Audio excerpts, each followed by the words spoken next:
தௌஹீத் ஜமாத் மாநில தலைமையகம் சார்பாக வாட்ஸ்அப் மூலம் கேட்கப்படுகிற கேள்விகளுக்கான பதில்களை நாம் தொடர்ச்சியாக பார்த்து வருகிறோம். அந்த அடிப்படையில் இந்த வாரம் கேட்கப்பட்ட கேள்விகளுக்கான பதில்களை தொடர்ச்சியாக இன்ஷா அல்லாஹ் பார்ப்போம். திருத்துறைப்பூண்டியிலிருந்து அர்ஷத் என்கிற சகோதரர் கேட்டிருக்கிறார்.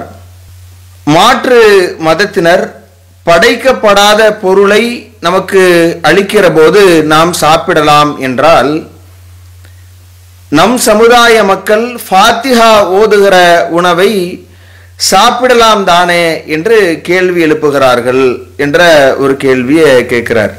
எதை நாம் சாப்பிடலாம் என்று சொல்வதாக இருந்தாலும் எதை சாப்பிடக்கூடாது என்று நாம் சொல்வதாக இருந்தாலும் அதை அல்லாஹ்வோ உன்னுடைய தூதரோ நமக்கு சொல்லி தந்திருக்க வேண்டும். இது அல்லாம நாம ஒரு பொருளை சாப்பிடலாம் என்றோ இதை சாப்பிடக்கூடாது என்றோ நாம் சொல்ல போகிற போது அது அல்லாஹ்வுடைய அதிகாரத்தில் தலையிடுகிற ஒரு மாபாதக செயல் என்பதை நாம மிக முக்கியமான ஒரு அடிப்படையாக முதல்ல புரிந்து கொள்ள வேண்டும். அந்த அடிப்படையில் நாம் பார்க்கிற போது மாற்று மதத்தவர்கள் தருகிற பொருட்களை நாம சாப்பிடலாம் என்று நாம சொல்லி இருக்கிறோம். அதுதான் சகோதரர் குறிப்பிட்டு கேட்டிருக்கிறார். எந்த அடிப்படையில் நாம் சாப்பிடலாம் என்று சொல்லி இருக்கிறோம் என்று பார்த்தோம்னா, அல்லாஹ்வுடைய தூதர் நபிகள் நாயகம் ஸல்லல்லாஹு அலைஹி வஸல்லம் அவர்கள் ஒரு மாற்று மதத்தவர்களோடு சேர்ந்துதான், யூதர்களோடு சேர்ந்துதான் தன்னுடைய இந்த வாழ்க்கையை அமைத்திருக்கிறார்கள் என்பதற்கு ஏராளமான பல சான்றுகளை பார்க்கிறோம். அப்படி அமைத்திருக்கிற அந்த காலகட்டத்தில் நபிகள் நாயகம் ஸல்லல்லாஹு அலைஹி வஸல்லம் அவர்கள் யூதர்களோடு வாழ்கிற அந்த காலகட்டத்தில் நபிகள் நாயகம் ஸல்லல்லாஹு அலைஹி வஸல்லம் அவங்க அந்த யூதர்களிடத்திலையும் சரி மற்ற அந்த மாற்று மதத்தை சார்ந்தவர்களிடத்திலையும் சரி பானம் வாங்கி குடிக்கிறதாக இருக்கட்டும் அல்லது அவர்கள் வைக்கிற விருந்துகளில் கலந்து கொண்டு அவர்களுடைய உணவை சாப்பிடுவதாக இருக்கட்டும், இப்படி நபிகள் நாயகம் ஸல்லல்லாஹு அலைஹி வஸல்லம் அவங்க அவர்களோடு ஒரு நட்புறவோடு இருந்திருக்கிறார்கள் என்பதை பல நபிமொழிகள்ல நாம பார்க்க முடிகிறது. அதுல உதாரணத்திற்கு நாம் பார்த்தோம்னா புகாரியில் இடம்பெற்றிருக்கிற 2617வது செய்தியை பார்க்கிற போது அனஸ் ரலியல்லாஹு அன்ஹு அறிவிக்கிறாங்க. அதுல அல்லாஹ்வுடைய தூதர் அவங்களுக்கு ஒரு யூத பெண்மணி அன்ன யஹூதியத்தன் அத்தத்தின் நபிய ஸல்லல்லாஹு அலைஹி வஸல்லம் பி சாத்தின் மஸ்மூமத்தின், யூத பெண் ஒருத்தி அல்லாஹ்வுடைய தூதருக்கு விஷம் தேய்க்கப்பட்ட ஒரு ஆட்டை அன்பளிப்பாக கொண்டு வருகிறார் என்கிற செய்தியை நாம் பார்க்கிறோம். ஃபஅகல மின்ஹா, நபி அவர்கள் அந்த உணவிலிருந்து எடுத்து சாப்பிடுகிறார்கள். சாப்பிட்ட பிறகு நபிகள் நாயகம் ஸல்லல்லாஹு அலைஹி வஸல்லம் அவர்களுக்கு தெரிய வருகிற போது நபி அவங்க அதை வெளிப்படுத்தி கேட்கிற போது நபித்தோழர்கள் எல்லாம் கொந்தளித்து அலா நக்துலுஹா, அந்த பெண்ணை நாம் கொலை செய்து விடலாமா, கொன்று விடலாமா, அவர்களுக்கு மரண தண்டனை வழங்கி விடலாமா என்று கேட்கிற போது அல்லாஹ்வுடைய தூதர்லா வேண்டாம் என்று சொல்லி அது பெரிய ஒரு சம்பவம். நாம் தெரிந்து கொள்ள வேண்டிய முக்கியமான விஷயம் என்ன என்று பார்த்தால், ஒரு யூத பெண்மணி நபி அவர்களுக்கு வழங்கியிருந்த அன்பளிப்பை நபி அவர்கள் ஏற்றுக்கொண்டிருக்கிறார்கள் என்பதை நாம பார்க்க முடிகிறது. இது அல்லாம நபிகள் நாயகம் ஸல்லல்லாஹு அலைஹி வஸல்லம் அவங்க ஒரு பிரயாணத்தில் இருக்கிற போது அந்த பிரயாணத்தில் ஒரு நீர் தேவை ஏற்படுகிற போது நபித்தோழர்களை எல்லாம் அனுப்பி வைக்கிற ஒரு நிலை ஏற்படுகிறது நீருக்காக வேண்டி. புகாரில் இடம்பெற்றிருக்கிற 3571வது செய்தி இம்ரான் பின் ஹுசைன் ரலியல்லாஹு அன்ஹு அறிவிக்கிறாங்க. இந்த செய்தியில அல்லாஹ்வுடைய தூதர் அனுப்பி வைக்கிற அந்த நபித்தோழர்கள் ஒரு பெண்மணியை பார்க்கிறாங்க. பார்க்கிற போது அந்த பெண்மணியிடத்துல போய் அல்லாஹ்வுடைய தூதர் உங்களை அழைக்கிறாங்க என்று அழைக்கிற போது அந்த பெண்மணிக்கு தெரியல அல்லாஹ்வுடைய தூதர்னா யாரு என்று அவங்க கேட்கிறாங்க. அப்ப அவங்க அதற்கான விளக்கங்களை சொல்லி அந்த பெண்மணி அல்லாஹ்வுடைய தூதரிடத்துல கொண்டு வருகிற போது நபிகள் நாயகம் ஸல்லல்லாஹு அலைஹி வஸல்லம் அவங்க என்ன செய்யறாங்கன்னா உங்களிடத்துல இருக்கிற அந்த நீர் பாத்திரங்களை தாங்க, உங்களுடைய தண்ணீர் பைகளை தாங்க என்று அல்லாஹ்வுடைய தூதர் சொல்றாங்க. அந்த 2 தண்ணீர் பைகளையும் கொண்டு வாருங்கள் என்று அல்லாஹ்வுடைய தூதர் கட்டளையிடுறாங்க. மசஹ ஃபில் அஸ்லாவைனி, அந்த 2 வாய்களையும் அந்த நீர்ப்பையினுடைய வாய்களையும் அல்லாஹ்வுடைய தூதர் தன்னுடைய கையினால் தடவுகிற போது அங்கு இருக்கக்கூடிய தாகத்தோடு இருக்கிற 40 பேர் ஃபஸரிபுனா இதாசன் 40 ரஜுலா, அதுல ஒரு 40 தாகித்து இருந்த நபர்கள் அதுல தாகம் தீருகிற வரைக்கும் அதுல அந்த நீர் பாத்திரத்தில் இருந்து அருந்துறாங்க. தங்களிடத்தில் இருக்கிற ஒவ்வொரு தோல் பைகள்லையும் அவங்க என்ன செய்யறாங்க, அதை நிரப்பியும் கொள்கிறார்கள் என்கிற செய்தியை பார்க்கிறோம். அதற்கு பிறகு அந்த தண்ணீரை பெற்றுக் கொண்டதற்கு பகரமாக அவர்களுக்கு தங்களிடத்தில் இருக்கிற அந்த ரொட்டி துண்டுகளை, தங்களிடத்தில் இருக்கிற அந்த உணவுப் பொருட்களை அந்த பெண்மணிக்கு இவர்கள் பிரதி உபகாரமாக அவங்க கொடுத்து அனுப்புகிறார்கள் என்கிற செய்தியை பார்க்கிறோம். நபி அவர்கள் நடந்து கொண்டிருந்த அந்த முறைகளை பார்த்து அந்த பெண்மணி ஆச்சரியப்பட்டு அந்த இஸ்லாத்தை தழுவிக் கொள்கிறார் என்பது அந்த செய்தியினுடைய முடிவு. அப்ப இப்படியாக ஒரு செய்தி இருக்கிறது. இதுல நமக்கு வேண்டிய விஷயம் என்ன அப்படின்னு பார்த்தீங்கன்னா, நபிகள் நாயகம் ஸல்லல்லாஹு அலைஹி வஸல்லம் அவங்க இஸ்லாம் அல்லாத மாற்று மதத்தை சார்ந்த ஒரு பெண்மணிடத்துல நீர் வாங்கி குடிக்கிறதோ, அவங்க வைக்கிற உணவுப் பொருட்களை வாங்கி அதை சாப்பிடுவதுமாக இப்படி நபி அவங்க இப்படியாக நல்ல முறையில் அவர்களோடு நடந்து கொண்டிருக்கிறார்கள் என்பதை நாம பார்க்கிறோம். ஒரு மாற்று மதத்தை சார்ந்தவங்க ஹலாலான பொருட்களை, நமக்கு தடையில்லாத ஒரு பொருளை கொண்டு வந்து தர்றாங்க. அது எந்த ஒரு காலகட்டமோ நாம் ஒரு சபைக்கு அவர்கள் நம்மை அழைக்கிற போது அந்த சபை சரியானதா என்று பார்த்து கொள்ளணும், அது தனி. நமக்கு அன்பளிப்பாக ஒருவர் வந்து கொண்டு வந்து கொடுக்கறாங்க, அந்த பொருள் ஹலாலா என்று பார்க்கிறோம். அது எந்த தடை செய்யப்பட்ட, நமக்கு தடை செய்யப்பட்டிருக்கிற பொருட்கள்ல இருந்து உள்ள பொருள் கிடையாது என்று சொன்னால் நாம் அதை ஹராம்னு சொல்வதற்கு எந்த ஒரு வாய்ப்பும் இல்லாமல் நாம் அதை ஹராம்னு சொல்ல முடியாது. அல்லாஹ்வுடைய தூதர் அப்படி நமக்கு சொல்லித்தரல என்கிற விதத்துல நாம அதை தடை செய்ய முடியாது.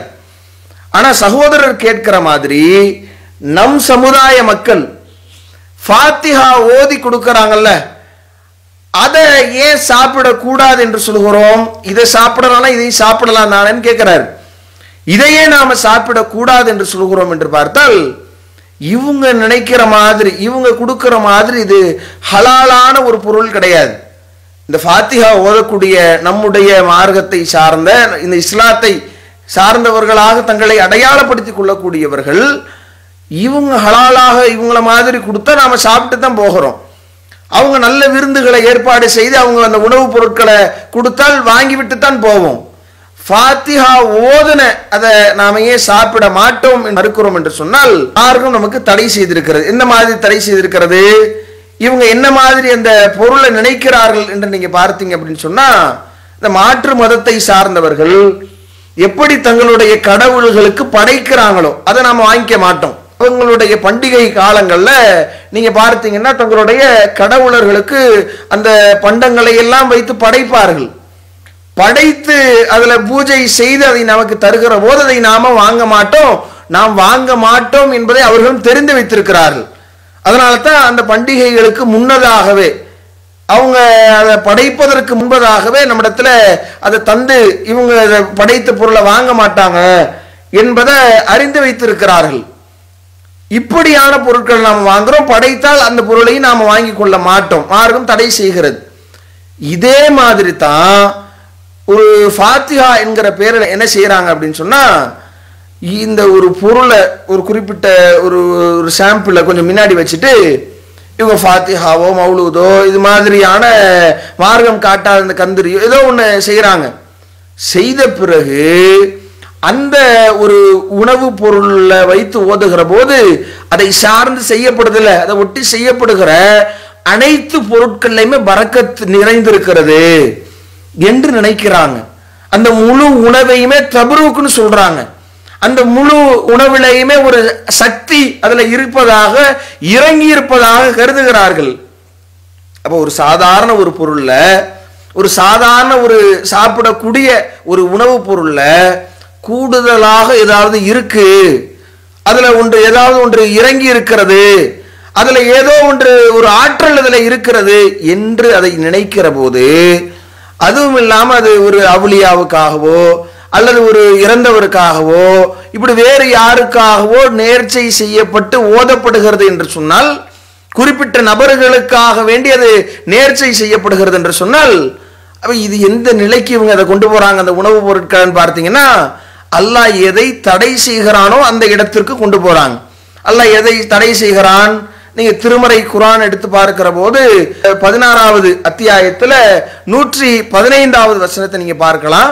அல்லாஹ் அதுல சொல்லி காட்டுகிற போது, இன்னமா ஹர்ரம அலைக்கும் மைத்தத, தாமாக செத்தவையும், ஒத்தம இரத்தமும், வலஹமல் ஹின்சீர் பன்றியினுடைய இறைச்சியும், ஒமா உஹில்ல லிகைரில்லாஹி பிஹி அல்லாஹ் அல்லாதவருக்காக வேண்டி சப்தமிடப்பட்டது. உஹில்ல என்கிற இந்த வார்த்தையை அல்லாஹ் இங்க பயன்படுத்தி இருக்கிறான்.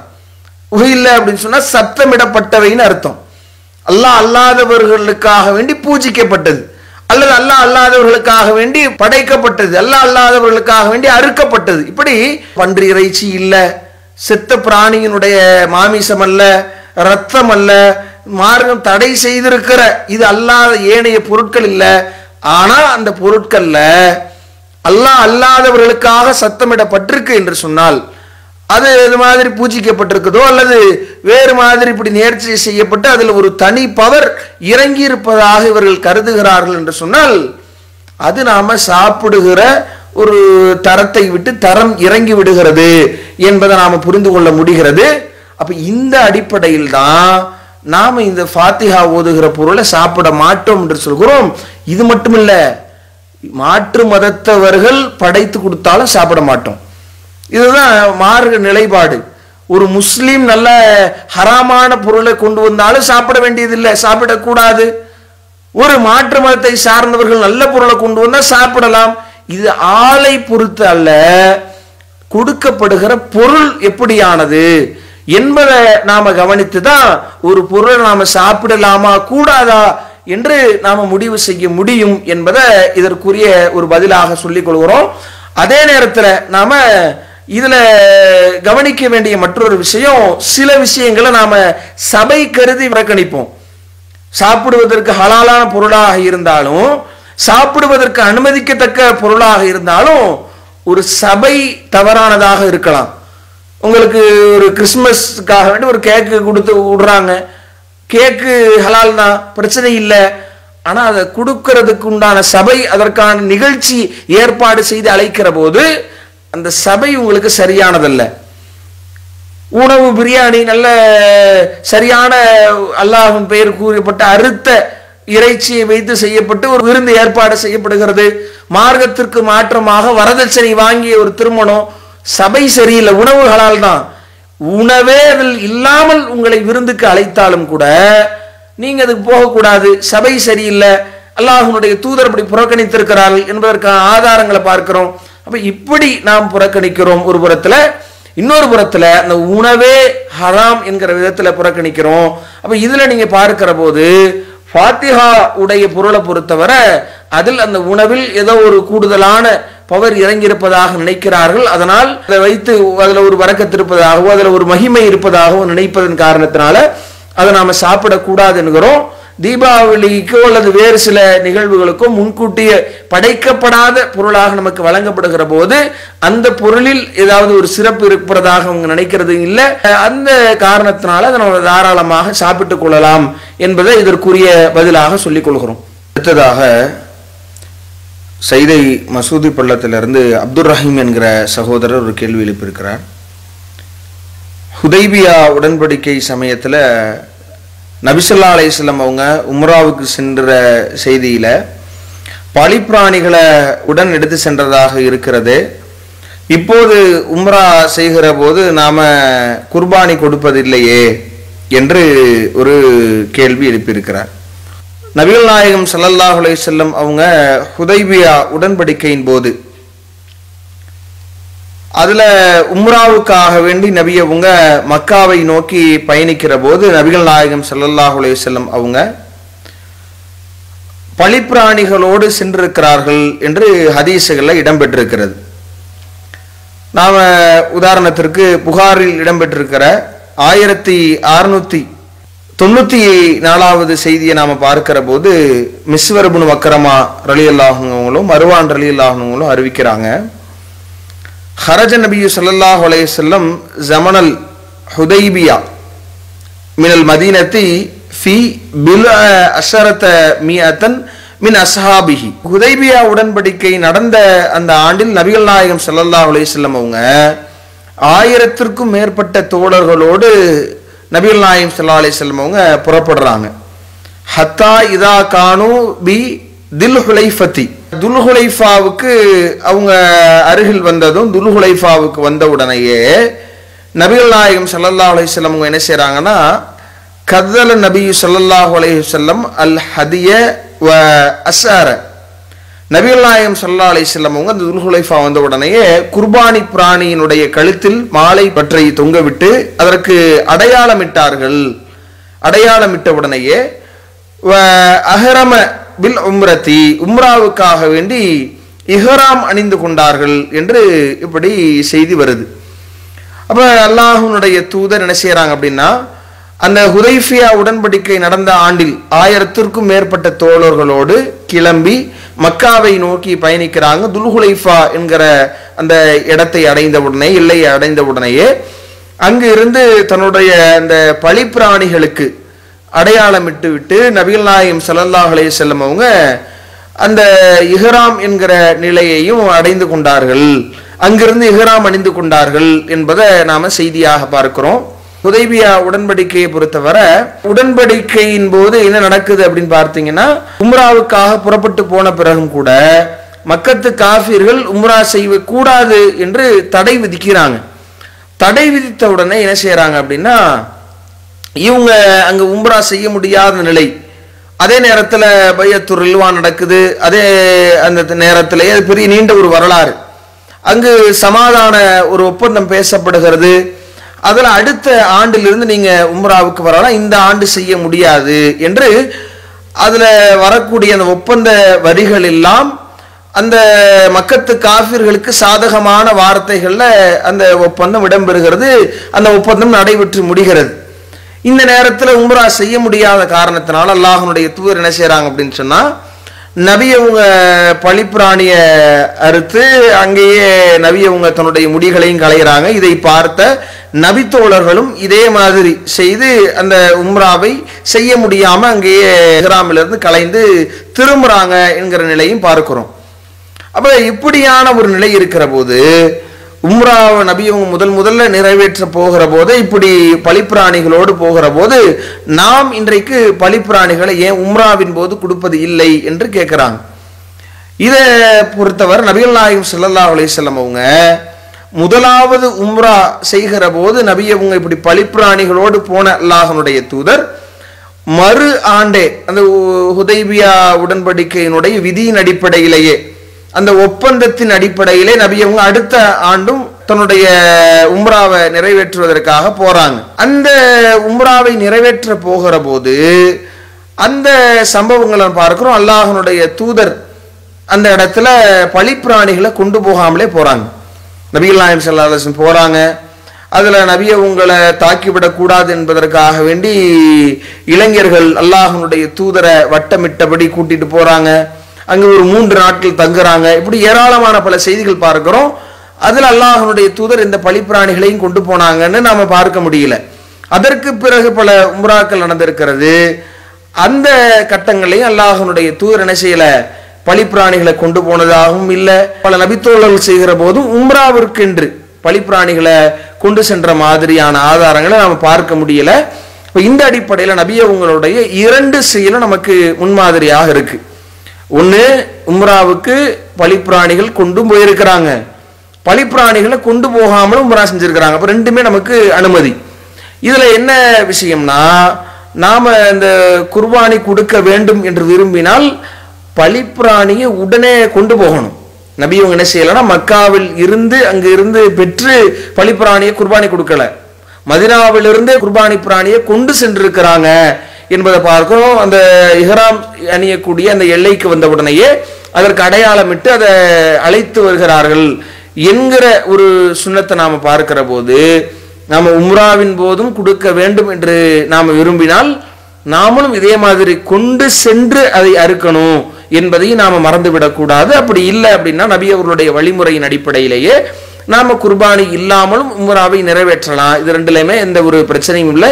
இரண்டுக்குமே அல்லாஹ்வுடைய தூதருடைய முன்மாதிரி இருக்கிறது என்பதைத்தான் இதற்குரிய ஒரு பதிலாக சொல்லிக் கொள்கிறோம்.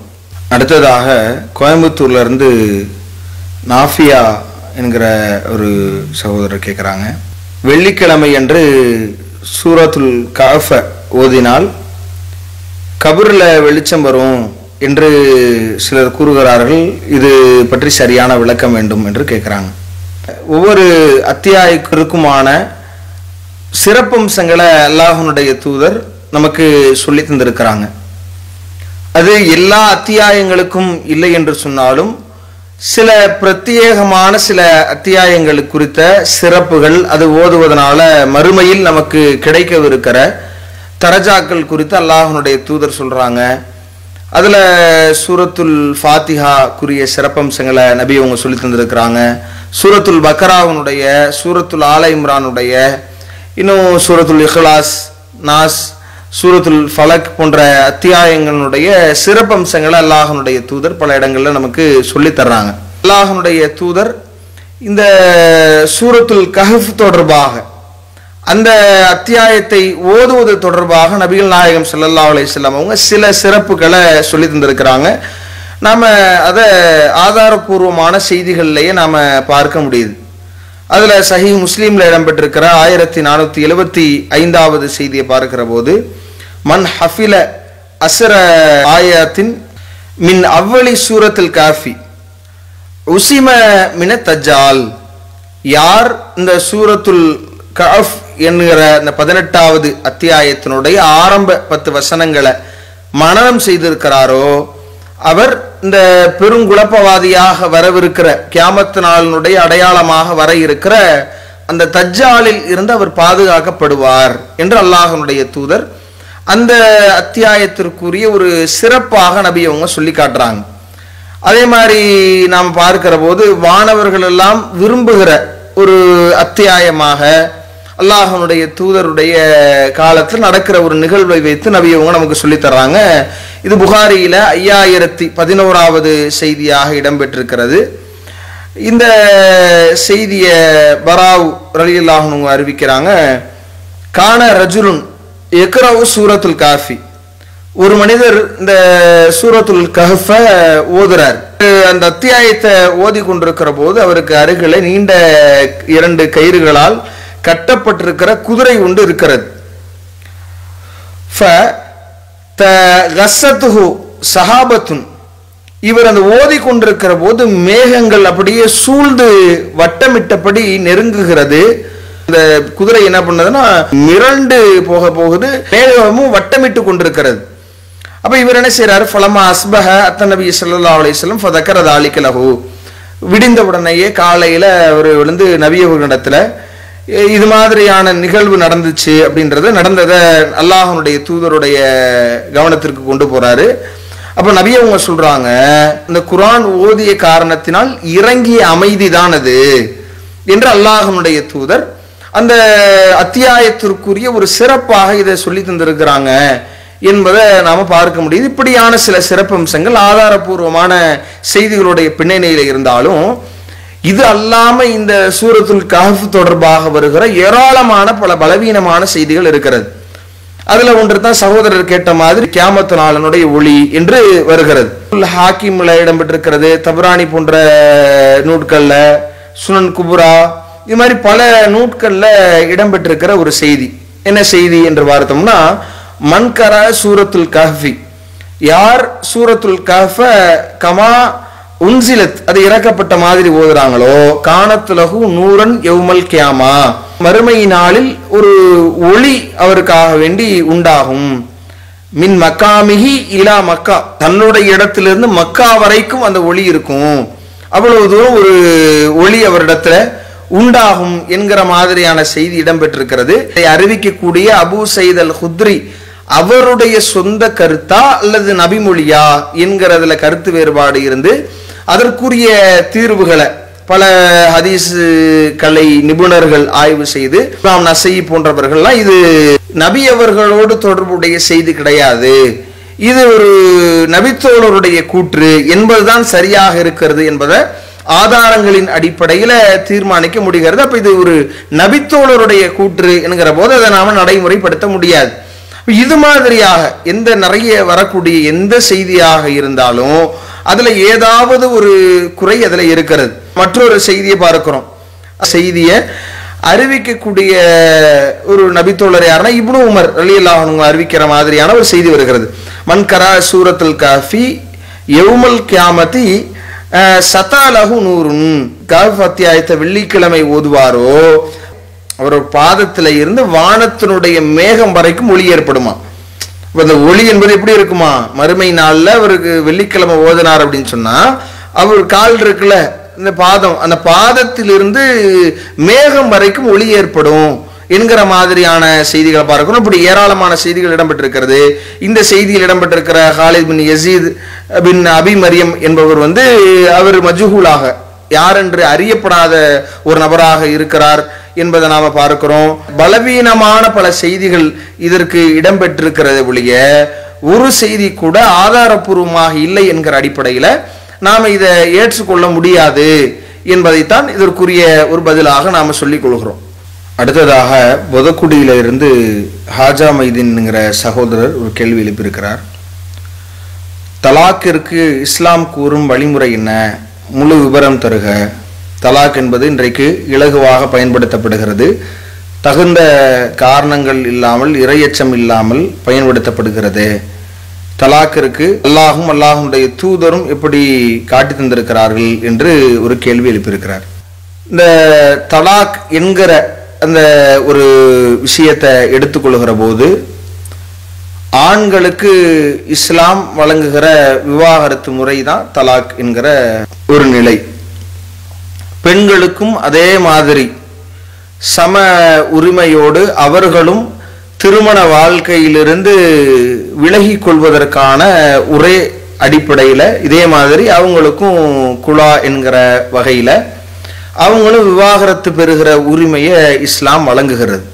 தலாக் என்கிற ஒரு நிலையை பொறுத்தவரை ஆண்களுக்கு தலாக் என்கிற அந்த உரிமை வழங்கப்படுவதனால் பெண்கள் பாதிக்கப்படுகிறார்களே, சிலர் அதை சரிவர பயன்படுத்தாம இறையச்சம் இல்லாம இறைவன் மீது பயம் இல்லாம அதை ஒரு அலட்சியமாக பயன்படுத்தி விடுகிறார்களே என்று கேள்வி எழுப்பியிருக்கிறாங்க. எல்லாரிடத்திலையும் விவாகரத்து என்று சொன்னாலே அதன் மூலமாக பெண் இந்த சமுதாயத்தில் பாதிக்கப்படுகிற ஒரு நிலை தான் இருக்கிறது. ஆனா இஸ்லாம் அவர்களுக்கு மறுமணத்தை ஆர்வப்படுத்துகிற காரணத்தினால் அவங்க மறு திருமணம் செய்து தன்னுடைய வாழ்க்கையை அமைத்து கொள்ளலாம், சீர்படுத்தி கொள்ளலாம் என்கிற ஒரு நிலையும் கொடுத்து கண்ணியப்படுத்துவதால் பெண்களுக்கு அந்த உரிமையை வழங்கி இருப்பதனால அதில் இருந்து கூட அவர்கள் அந்த பெண்கள் மீண்டு வாழ்கிற ஒரு வாழ்க்கை நெறிய மார்க்கம் நமக்கு சொல்லி தருகிறது.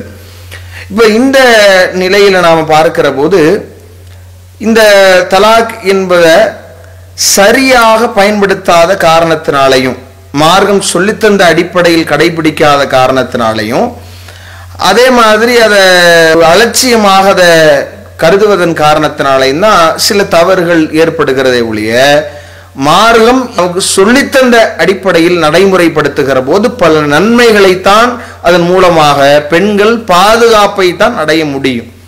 எப்படி இதை நாம சொல்றோம் என்று பார்த்தால் இன்னைக்கு விவாகரத்து என்ற ஒன்றே வேண்டாம் என்றும் யாரும் சொல்லிவிட முடியாது.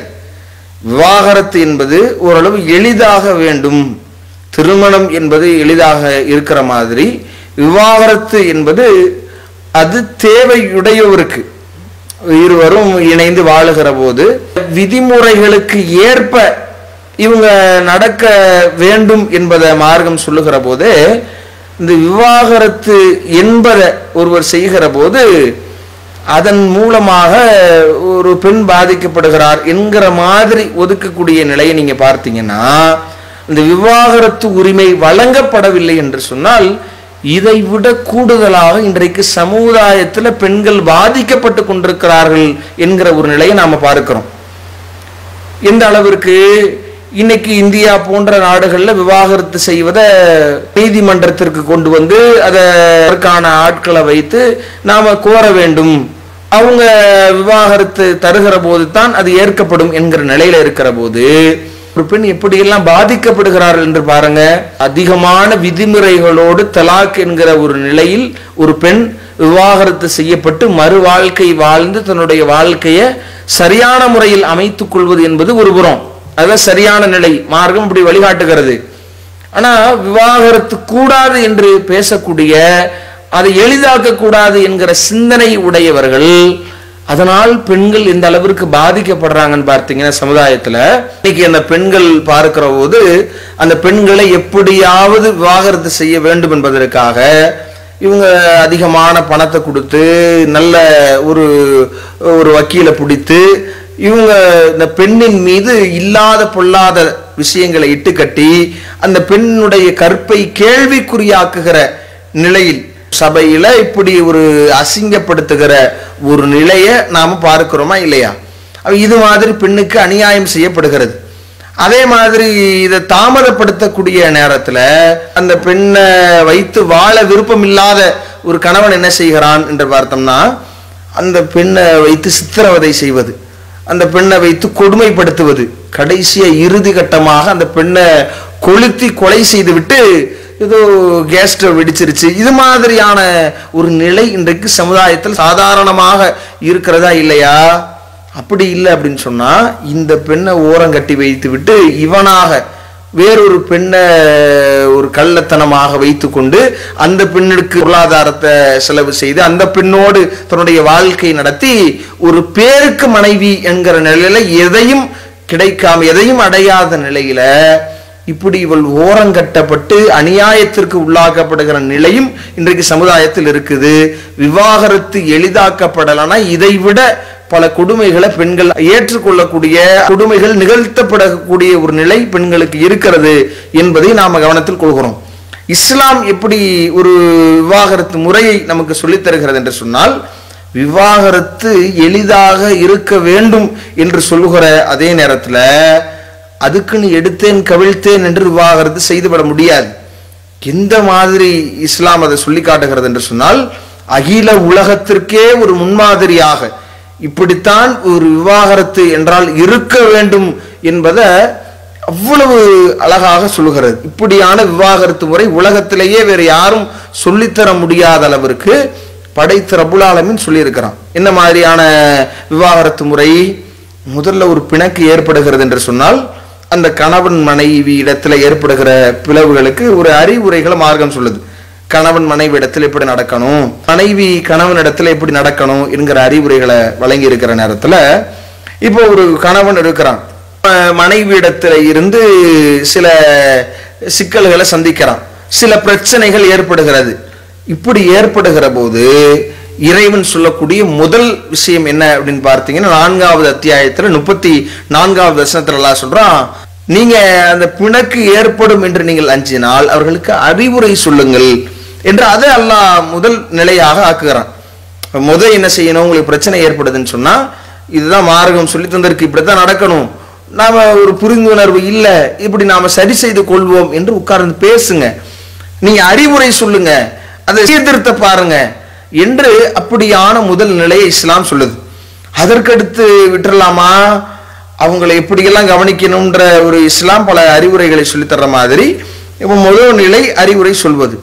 அப்படி அவங்க திருந்தாத போது அப்ப தன்னிடத்தில் இருக்கிற அந்த அதிருப்தியை நான் சொல்லி நீ கேட்கல, உன்னிடத்துல எனக்கு ஒரு அதிருப்தி இருக்கிறது, ஒரு கோபம் இருக்கிறது என்பதை வெளிப்படுத்துகிற விதமாக நாம் இல்லறத்தை விட்டும் தள்ளி வைக்கிற ஒரு நிலையை மேற்கொள்ளணும் என்பதை அதே சூரத்து நிசாவுல 34வது வசனத்தில் அல்லாஹ் சொல்றான், வஹ்சுருஹுன்ன ஃபில் மலாஜிஇ, நீங்க உங்களுடைய இல்லறத்தில் இருந்து தற்காலிகமாக அவர்களை விலக்கி வையுங்கள். அதுல தான் செய்திருக்கிற அந்த ஒரு தவறை அவர்கள் உணர்வதற்கு கூடும், எவ்வளவோ சொல்லி இருந்தாரு, நம்ம அதை திருத்திருக்கலாம், நம்ம மீண்டும் அதே தவறுகளை செய்கிறோம், நம்மிடத்தில் புரிந்துணர்வு இல்லை என்பதை அந்த பெண் ஒரு சீர்திருத்திக் கொள்வதற்கான 2ஆம் வாய்ப்பை வழங்க வேண்டும் என்று சொல்கிறது. இந்த 2 நடவடிக்கைகளும் மனைவியிடத்தில் ஒரு மாற்றத்தை ஏற்படுத்தாத போதுதான் ஃபல்ரிபூஹுன்ன, அவர்களை லேசான முறையில் நீங்க அடிங்க. அதுக்குன்னு ஒரு தன்னுடைய பலத்தை பிரயோகத்தை செய்து மிருகத்தை அடிக்கிற மாதிரி அடிக்க கூடாது, காயம் ஏற்படக்கூடாது, முகத்தில் அடிக்க கூடாது என்கிற அந்த தடையோட இஸ்லாம் அதுல ஒரு ஆண் வர்க்கம்னா அவனுக்கு எல்லா உரிமையும் வழங்கப்பட்ட மாதிரி இன்றைக்கு அடுத்து பல சித்திரவதைகளை செய்கிறான். இஸ்லாம் நீ ஒரு லேசான முறையில அவங்கள கண்டிக்கும் விதமாக அடிக்கலாம் என்று ஒரு வழிகாட்டுது. ஒவ்வொரு படியாக இவ்வளவு வாய்ப்புகளை அவர்களை சீர்திருத்துறதுக்கான இவ்வளவு கணவன் மனைவியிடத்துல குறை காண்கிற போது ஏற்படுகிற நிகழ்வுகள், அப்ப அதை எப்படி அணுகணும்னு மார்க்கம் சொல்லுது. கணவனிடத்துல தவறை ஏற்படாது என்று சொல்லல. இப்படி 3 விஷயத்தை இஸ்லாம் நமக்கு வலியுறுத்தி விட்டு அடுத்த கட்டம் தங்களுக்கு மத்தியில் ஒரு புரிந்துணர்வு இந்த 3 நடவடிக்கைகளுக்கு பிறகும் ஏற்படவில்லை என்றால் அப்பதான் கொண்டு போய் அதை பொது சபைக்கு கொண்டு போகணும். அத சூரத்துல் நிசால 35வது வசனத்துல அல்லாஹ் சொல்லும் பொழுது, அவ்விருவருக்கும் இடையில பிளவு ஏற்படும் என்று அஞ்சினால் ஃபபாசு ஹகமன் மின் அஹ்லிஹி வ ஹகமன் மின் அஹ்லிஹா, அந்த பெண் குடும்பத்தை சார்ந்த ஒரு நடுவரையும் அதே மாதிரி உங்கள் சார்பாக ஆண் குடும்பத்தை சார்ந்த ஒரு நடுவரையும் அனுப்பி ஒருவரும் நல் இணக்கத்தை நாடினால் அவருவருக்கும் மத்தியில் அல்லாஹ் நல்லிணக்கத்தை ஏற்படுத்துவான் என்று அந்த வசனம் சொல்லுகிறது. அப்ப இப்பதான் நாம் என்ன செய்யணும்னா அந்த பொது சபைக்கு கொண்டு போய் இதை தெரிவிச்சு மக்கள் மத்தியில இந்த பிரச்சனைகளை நியாயமாக அணுகக்கூடிய ஒருவர், அதை சீர்திருத்தக்கூடிய ஒரு நடுவர்களை இங்கிருந்து பேசுறதுக்கும் அங்கிருந்து பெண் வீட்டாரிடத்துல இருந்து பேசக்கூடிய ஒரு நடுவரை ஏற்படுத்தி அந்த பிரச்சனைக்கு அவ்வொருவரும் தீர்வு சொல்லி அதை ஒரு சுமூகமாக பேசி தீர்க்கிற ஒரு ஏற்பாடை செய்யணும் என்று இப்படி ஒரு 4 கட்டங்களை ஏற்படுத்தி இந்த 4ம் வேலைக்கு ஆகல, இந்த 4ம் தீர்வளிக்கவில்லை என்கிற போதுதான் அடுத்த கட்டம் இந்த தலாக் என்கிற நிலைக்கு போக முடியும் என்பதை அல்லாஹ் குர்ஆனுடைய வசனம் வாயிலாக நமக்கு பாடம் எடுக்கிறான். இந்த தலாக்கு கூட எப்படியான நிபந்தனைகளோடு இருக்கு அப்படின்னு சொன்னா 3 நீண்ட இடைவேளைகளோடு கூடிய தலாக் இது. அந்த தலாக் என்று ஒரு வாய்ப்பு ஒருவர் பயன்படுத்துகிறார் என்று சொன்னால் அந்த வாய்ப்பிற்கும் இன்னொரு வாய்ப்பை பயன்படுத்துவதற்கும் குறைந்தபட்சம் ஒரு 3 மாத விலக்கு காலம், 3 மாதங்கள் என்கிற ஒரு நிலையில குறைந்தபட்சம் அவங்க காத்திருக்க வேண்டும் என்கிற ஒரு அடிப்படையை மார்க்கம் சொல்லுகிறது. அல்லாஹ் தனது திருமறை குர்ஆன்ல சொல்லி காட்டுகிற போது அல்லாஹ் என்ன சொல்றான், அல் முத்தல்லகாத்து யதரப்பஸ்ன பி அன்ஃபுஸிஹின்ன ஸலாஸத குரூஇன். அல்லாஹ் சூரத்துல் பக்கராவுல 228வது வசனத்துல விவாகரத்து செய்யப்பட்ட பெண்கள் 3 மாதவிடாய் காலம் அவங்க காத்திருக்கணும் என்று அல்லாஹ் சொல்லி, இதுல அந்த தலாக்கின் போது இவங்க அராது அவ்விருவரும் இஸ்லாஹன் சேர்ந்து கொள்வதற்கு நாடினார்கள் என்று சொன்னால் வலஹுன்ன மிஸ்லுல்லதி அலைஹின்ன பில் மஅரூஃபி, அவங்க நல்ல முறையில அவங்களுக்கு எதுவும் பிரச்சனை கிடையாது, அவங்க சேர்ந்து வாழ்வதற்கு வழி இருக்கிறது என்று மார்க்கம் அவங்க விரும்பிய அடிப்படையில் திரும்ப அழைத்துக் கொள்ளலாம் என்று மார்க்கம் அனுமதிக்கிறது. அந்த 3 மாத காலகட்டத்தில் அவங்களுக்குள்ள திரும்பி அழைத்துக் கொள்ள முடியுமானா தாராளமாக அழைத்துக் கொள்ளலாம். அந்த 3 மாத காலமும் அந்த பெண் அந்த கணவனுடைய இல்லத்தில் இருக்க வேண்டும் என்பதையும் மார்க்கம் சொல்லித்தருது, குர்ஆனுடைய வசனம் சொல்லித்தருது. இப்படியான ஒரு நிலை ஏற்படுத்தி 3 மாத காலம் நல்ல முறையில் உணவளிக்கப்பட்டு நல்ல முறையில் பாதுகாப்பு ஏற்பாடோடு இருக்கிற போது அந்த மனஸ்தாபங்கள் அந்த கஷ்டங்கள் கசப்புகள் 3 மாதத்திலேயே நீங்கி விட்டுருச்சுன்னு சொன்னா அவர் திரும்ப தாராளமாக அழைத்துக் கொள்ளலாம். அப்படி நீங்கள என்கிற போது ஒரு பல நாட்கள் ஆகிறது, பல வருடங்கள் ஆகிறது, திரும்ப திருமணத்தை இருவரும் செய்து இணைந்து கொள்ளலாம் என்கிற ஒரு வாய்ப்பை இஸ்லாம் வழங்குகிறது. எவ்வளவு அற்புதமான ஒரு நிலை என்று பாருங்க. அடுத்து இப்படி அவங்க ஏதோ ஒரு வகையில் அதற்குள்ளாக சேர்ந்து கொண்டாலோ அல்லது அந்த காலம் தாழ்த்தி சேர்ந்து கொண்டாலோ, சேர்ந்து கொண்ட பிறகு திரும்ப அவங்களுக்குள்ள ஏதாவது ஒரு பிரச்சனைகள் ஏற்படுகிற போது இஸ்லாம் சொல்லுகிற அந்த அடிப்படைகளை எல்லாம் அந்த அடிப்படையிலேயே சரி செய்கிற அந்த முறைகளை எல்லாம் கடைபிடித்து அது பலன் தராமல் போகிற போது இவர் திரும்ப தலாக் என்பதை பயன்படுத்தக்கூடிய ஒரு வாய்ப்பு இவருக்கு வழங்கப்படுகிறது. அதற்கும் இப்படி இதே மாதிரியான குறைந்தபட்சம் 3 மாதங்கள் அவர் காத்திருக்கணும். அந்த 3 மாத காலத்துக்குள்ள அவங்கக்குள்ள மனக்கசப்பு நீங்குகிறது என்று சொன்னால் இவங்க அதற்கு பிறகு அதற்குள்ளாகவே சேர்ந்து கொள்ளலாம், அல்லது நாட்கள் கடந்து பல மாதங்களுக்கு பிறகு ஒரு மனஸ்தாபங்கள் நீங்குகிற போது அப்ப திருமணத்தின் மூலமாக மீண்டும் இவர்கள் இணைந்து கொள்ளலாம் என்பதை மார்க்கம் சொல்லுகிறது. இத சூர பக்கராவில் 229 வசனத்துல பார்க்கிறோம். விவாகரத்து செய்வது என்பது 2 தடவைகள் தான். அது என்ன மாதிரி? திரும்ப அழைத்து கொள்ற மாதிரி விவாகரத்து செய்வது. நீங்க ஒரு சேர்ந்து வாழ்வதாக இருந்தால் நல்ல முறையில சேர்ந்து வாழ்ந்து கொள்ளலாம், அல்லது விட்டு விடுறதாக இருந்தாலும் விட்டு விடலாம். இந்த 2 வாய்ப்புகள் உங்களுக்கு வழங்கப்படுது. 3வது இதே மாதிரி அவங்க இந்த இவ்வளவு காலகட்டத்துக்கு பிறகு இவ்வளவு வழிமுறைகளை கையாண்டு திரும்ப அவங்களுக்கு மத்தியில 3வது முறை 2 தலாக் முடிந்த நிலையில சேர்ந்து வாழுகிற போது அந்த நேரத்துல திரும்ப இவங்களுக்குள்ள உள்ள மனக்கசப்புனா இஸ்லாம் சொல்கிற அந்த நெறிமுறைகளை எல்லாம் பின்பற்றி அந்த அடிப்படைகளை தங்களுக்குள்ள அந்த பிரச்சனையை சரி செய்வதற்கு பார்க்கணும். அது போக தன்னுடைய சபைக்கு கொண்டு வந்து அந்த பிரச்சனையை சரி செய்ய பார்த்து அது பலன் தரவில்லை என்றால் தான் 3வது தலாக் விடணும். அந்த 3வது தலாக்குக்கும் அதே மாதிரி இப்படி அந்த தலாக்கை விடுவதற்கு ஒருவன் யோசிக்க வேண்டும். அதை அவன் சுலபமாக செய்துவிடக் கூடாது. அந்த தலாக்கை மிக சாதாரணமாக அவன் பயன்படுத்தி விடக் கூடாது என்பதற்காக மார்க்கம் விஷயத்தை சொல்லி அதை அவன் செய்ய விடாமல் ஒரு தடையை ஏற்படுத்துது. மனதளவுல அதை செய்துட்டோம்னா வாய்ப்பை இழந்து விட்டோம் என்கிற ஒரு நிலை அவனுக்கு ஏற்படுத்துது. அல்லாஹ் குர்ஆன்ல சூரத்துல் பக்கராவில் 230 வசனத்தை சொல்லி காட்டுகிற போது ஃபைன் தல்லகஹா 3வது தடவையாக விவாகரத்து செய்து விட்டால் ஃபலா தஹில்லு லஹு மின் பஅதி ஹத்தா தன்கிஹ ஜௌஜன் கைரஹு, அவள் வேறொரு கணவனை திருமணம் செய்த பிறகுதான் அவரும் தலாக்கு விட்டால் அவரும் விவாகரத்து செய்த பிறகுதான் இவர் அந்த பெண்ணை திருமணம் முடிக்க முடியும். 2 வாய்ப்புகள் தான். இவ்வளவு வேலைகளுக்கு பிறகு தானாக அந்த பிரச்சனையை சரி செய்ய பார்த்து அதை சமுதாயத்தில் கொண்டு போய் அந்த பிரச்சனையை சரி செய்ய பார்த்து சரியான நடுவர்கள் வைத்து அந்த பிரச்சனையை தீர்த்து அதுக்கும் தீர்வு தரலனாதான்